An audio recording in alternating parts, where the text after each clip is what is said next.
This is the Cull clipping Cull. I'm going to tell you why every kayak angler needs one of these on their boat. Sit tight.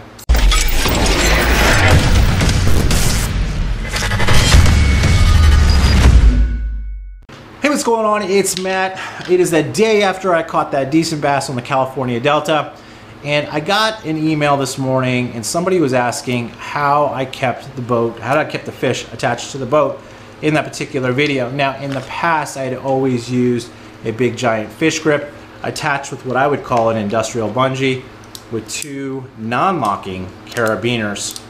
And basically this would attach to one end of my feel-free seat and the other side would attach to the fish grip. And what that really allows is less stress on the fish and for you to kind of get prepared if you're measuring the fish, if you're in a tournament, or if you just want to get some really good pictures.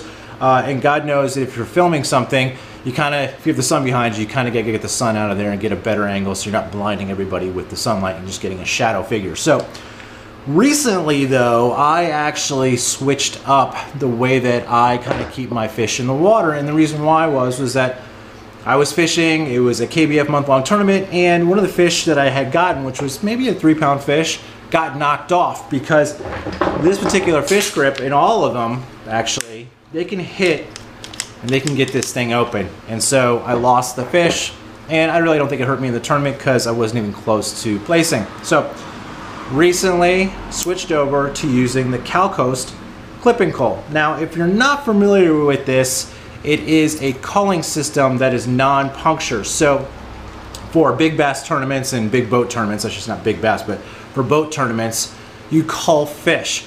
And one of the things that has recently occurred in the industry is a lot of companies have come out with a non-puncture system, because I'm sure most of you have seen this, that when you pick up a bass and there's holes in its mouth, it's not from a hook. It's most likely from being culled.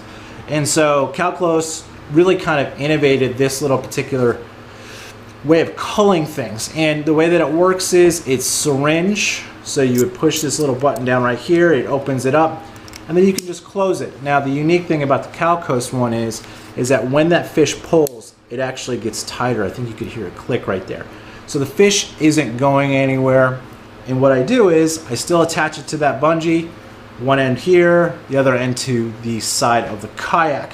So kind of just wanted to show people what I was using. Now they come in a 6-pack, so what I did was I bought a 6-pack and I split it with somebody, because you're not going to be culling fish on a kayak, because most likely if you're in a tournament or if you just want to take a picture, you've got one fish. Now if you're a saltwater guy and you're keeping what you eat, keep all 6 by all means, but I only have one of these on the boat. I have 2 extra ones right now. So wanted to show everybody what I was using. The great thing about these things too is they never rust because there's no metal on them. And if you're fishing brackish water like the California Delta, that sometimes it's an issue. Hey, thanks for watching this. Check out the video that I was just talking about. I'll put a link to it somewhere up here. Don't forget to subscribe. Talk to you soon. Have a great day. Thanks.